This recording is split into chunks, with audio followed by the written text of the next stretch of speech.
मित्रांनो, 16 मे 1938 रोजी प्रचार दौऱ्याच्या दरम्यान चिपळूण येथे डॉक्टर बाबासाहेब आंबेडकरांचे भाषण झाले। बाबासाहेबांचे हे भाषण अतिशय जबरदस्त असे होते।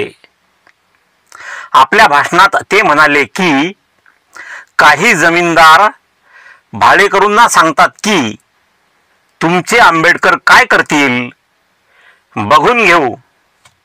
हे जमीनदार माझी आणि त्यांची स्थिती समान अशी समजतात, परंतु माझ्या समोर कोणताही जमीनदार आला तर शहाणपणाच्या बळावर मी त्याला सहजपणे पराभूत करीन।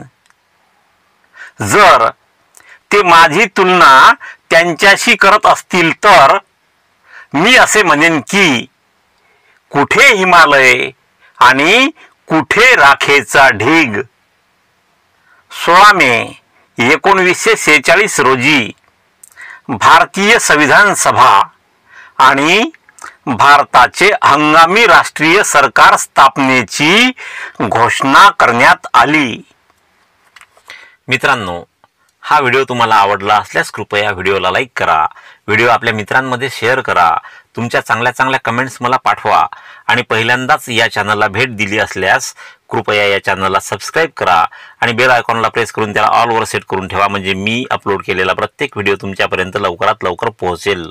भेटूया पुढील व्हिडिओमध्ये आणि तोपर्यंत जय भीम, जय भारत।